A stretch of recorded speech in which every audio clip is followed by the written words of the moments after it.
Okay, so I want to do a video on Bitcoin.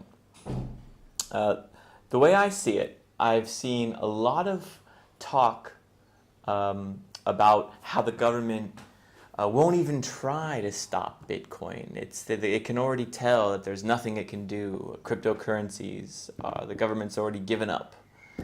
Other people say that the government will try but can't stop. There's no way they could stop the rise of cryptocurrencies.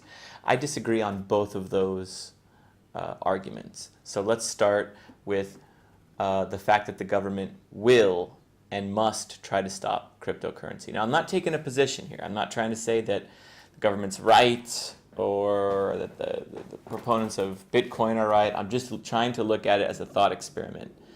So let's do it. So the government relies on taxes and its ability to tax people's income to fund itself. Sort of true. The government kind of uses the taxes as a way of making sure that its money creation has value. You need to have the money that it's going to ask for when it collects taxes, and therefore you must use the currency of that government. I don't want to get into modern monetary theory and how money is actually created in the banks, but basically, if people stopped using the US dollar in America, in the United States of America, and instead started using cryptocurrency en masse, the government would then not be able to tax those people if, as the people who support Bitcoin or the proponents of Bitcoin say, that the government can't observe or monitor the transactions, and therefore the government couldn't tax them. They don't know what, basically it's money that's outside the government. So the government couldn't tax that.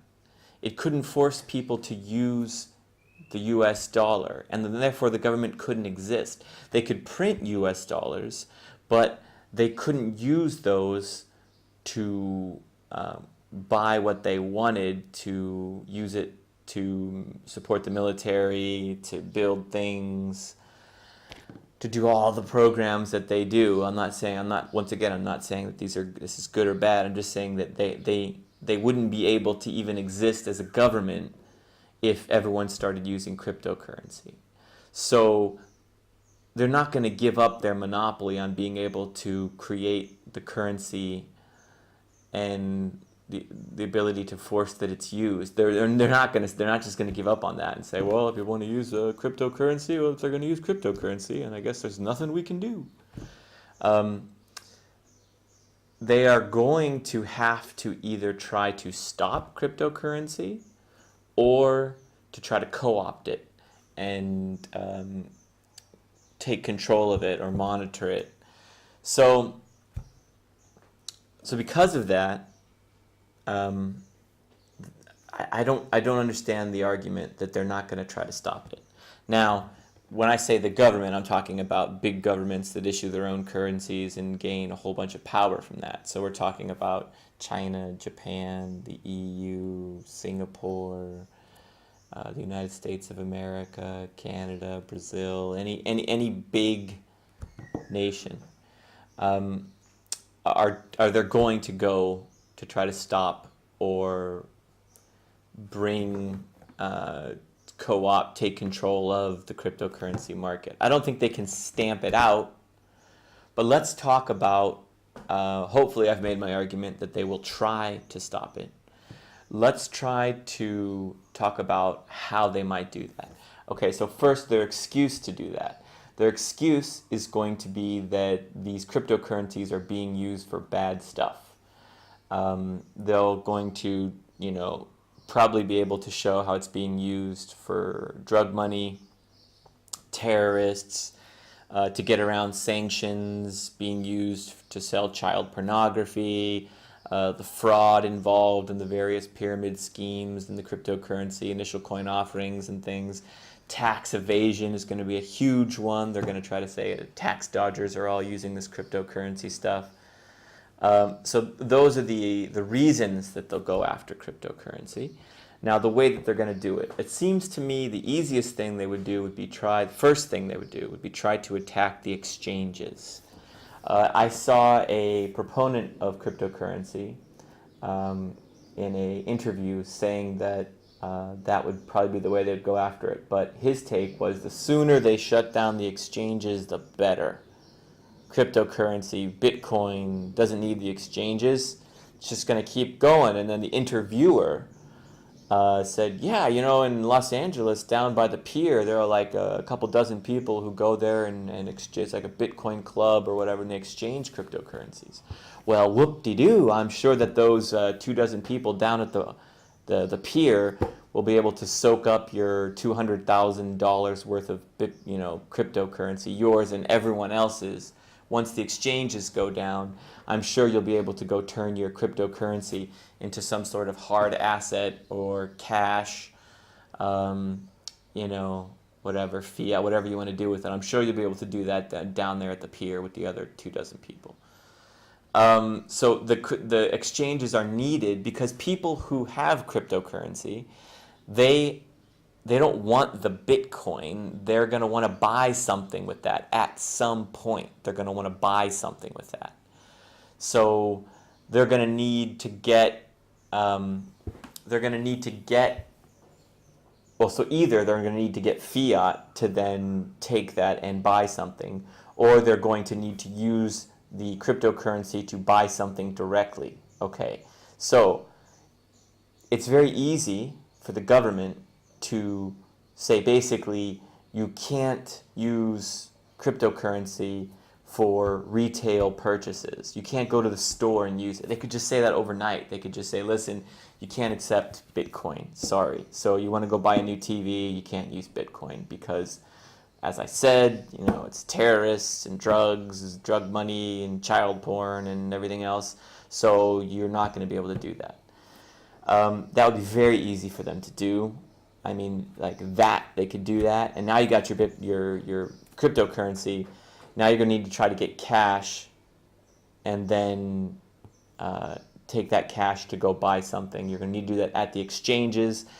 The government was able to put pressure on to get the Swiss bank accounts. Ever since I was a kid, everyone talked about, you get your money in a Swiss bank account. Nobody could touch it. The government couldn't tax it or whatever. That was like what the villains always did in the movies. And they got to that. They put pressure on them. I'm going to guess that if China and Japan and the United States and the European Union all decide they're going to put pressure on these exchanges and to get their books about who all's been buying and selling these to go after the tax evasion. And then if they don't even have to outlaw it. They could just get their books and go after tax evasion, and then they just could create whatever penalty they wanted for tax evasion. And as soon as a couple of those fell, everybody would be looking at their Bitcoin, realizing, good, they're going to want to buy something with it eventually. They're going to try to sell it. I don't know the exact percent of exchanges would have to go down until there was a panic to get out of it and get your money before you had to go trying to find someone in person to exchange your Bitcoin with. Because most people, I don't think, are ideologues in the cryptocurrency space at this moment. I think most people are trying to ride the rise up to try to capitalize on the increase and try to get Bitcoin rich, I think. So I don't think that they're going to be ideological holdouts saying, I'm going to go down with my Bitcoin. They're going to try to get their money and get out ahead of the crowd, and everyone's going to do that at the same time. So that's how they could attack your ability. Now, of course, there might always be exchanges open in dodgy, like you can go to the Iranian exchange or whatever, but I think that the government would probably be able to, if you limited it to that, if you wanted to be in the Bitcoin space, the cryptocurrency space, and you knew that you were going to have to start doing dodgy deals in Iranian and North Korean exchanges, I don't think the average person's going to want to do that, you know, and they're not going to be able to catch everyone, but the government will be able to, by taking other exchanges, finding out whose account belongs to whom, and I don't see it becoming mainstream if they can limit the exchanges to like really dodgy areas.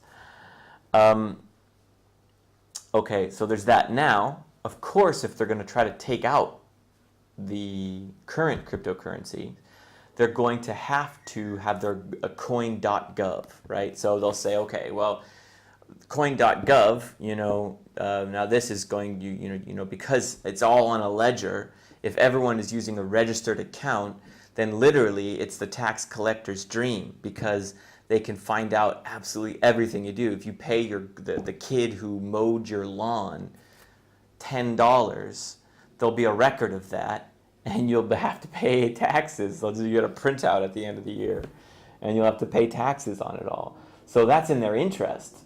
So why not do that? So coin.gov, okay, so there you have it. Now, they wouldn't even need to outlaw Bitcoin. Let's back up just a second. I think all they would have to do is say you need to have a registered account. There'll be like registered wallets, and if you accept cryptocurrency from an unregistered wallet, then that would be an offense. So then everyone who wanted to do it would have to get into the registered space, basically. Okay, so the IRS is going to go after it hardcore. I don't, you can't have it adopted by big companies. Small businesses can't pay their employees in Bitcoin as long as the government says that, using unregistered wallets is a crime. They wouldn't do that. They would risk their whole business if they were to do that. It seems to me that it's well within the power of the government at this time to at least take the air out of the Bitcoin bubble. I don't think they can destroy any cryptocurrency. But if it's literally where the only safe transaction is either in a registered wallet or in two unregistered wallets that are just exchanging between each other, it's going to be the people who left using it are going to be anyone who's trying to do some sort of a dodgy, nefarious deal. And that's the only people who will be left. Now, don't get me wrong. I'm not saying people who are interested in the technology are all dodgy and nefarious.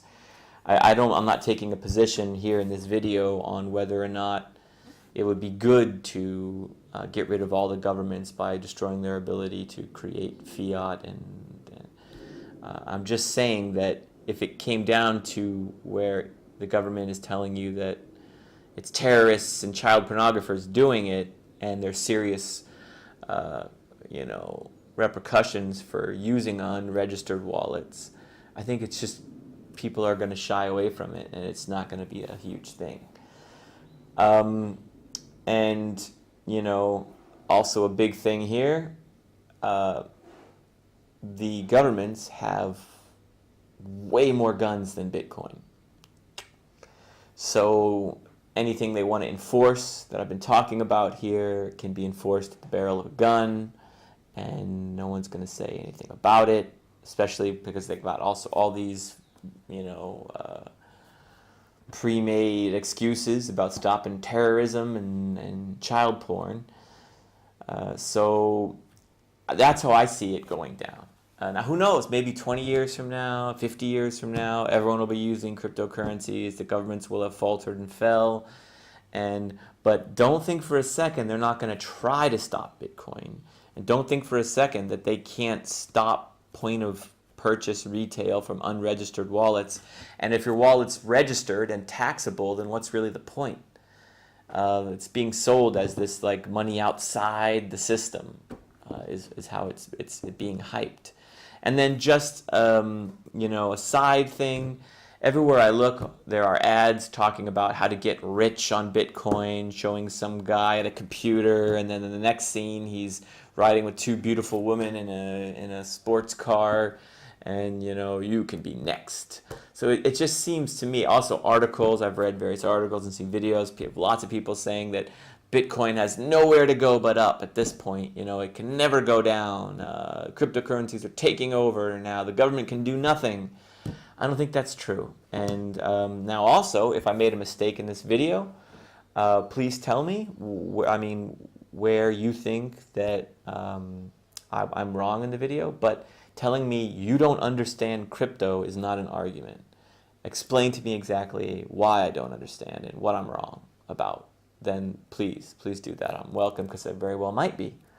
But don't just tell me I don't understand crypto. All right. Thank you very much, and see you in the next video.